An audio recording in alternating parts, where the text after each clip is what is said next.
Now we need to add some slots to our housing. We're going to add the slots on this face and on this face. And to do that, we'll first add one slot, do a linear pattern, and then do a mirror to get to the other side. So let's start on this face over here. And I know the orbit is a little weird. It'll take some getting used to with the mouse wheel. But once you get used to it, you'll be able to use it exactly how you want it. So I'm going to click on this face and start a new sketch. And then I'm going to go up to the sketch tab of the command manager, and there's a slot feature. Notice I have like 4 different types of slots here. I'm going to choose straight slot.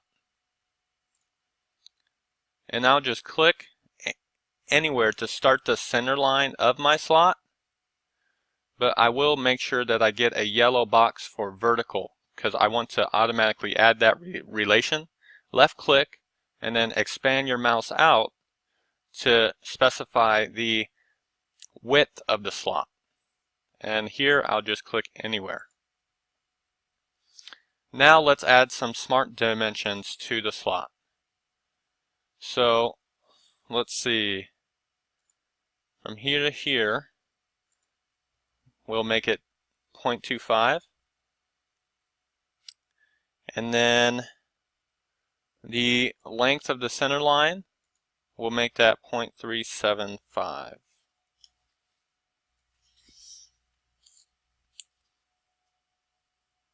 And now that we've defined the size of this slot, let's define the location.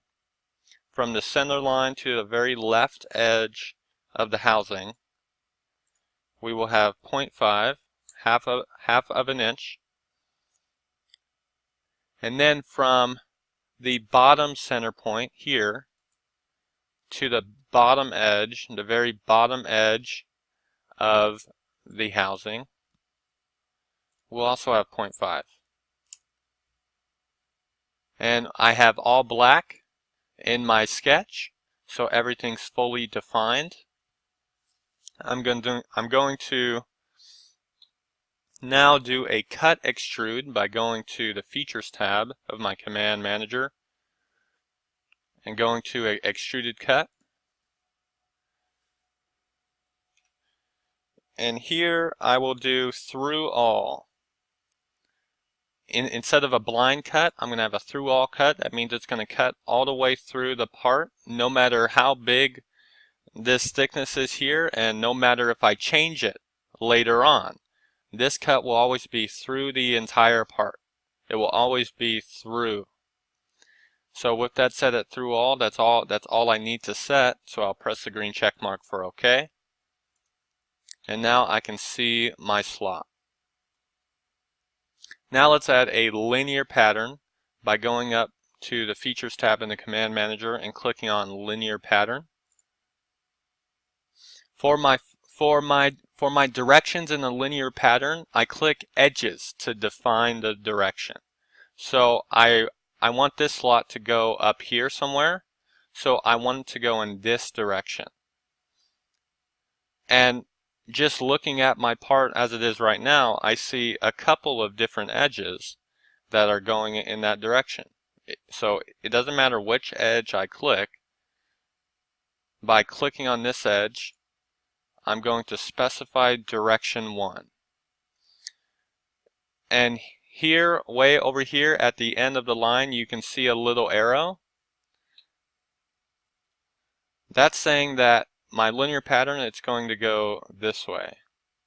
I can change the direction by going to the Property Manager and clicking on the set of arrows right next to direction 1.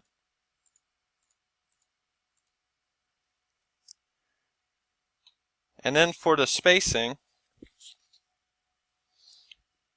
I can set the spacing right here where it says D1, and that's going to be 1.25. I'm only going to have two instances. My number of instances is right here.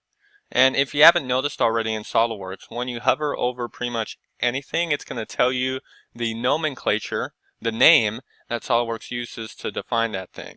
If you don't know what the name is, then you can use the search bar up here.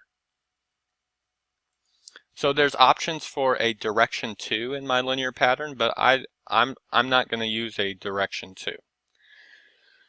So now I must go down to Features and Faces here, click inside this box for Features, and then click on your slot. And here I can get a preview of what my linear pattern is going to look like.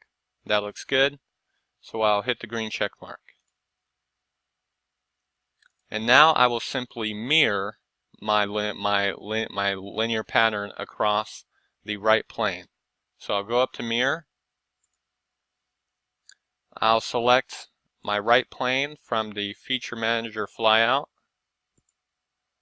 And I'll select my linear pattern from the flyout. And it automatically grabs both slots because both slots are a part of the linear pattern. And that's it for the slots.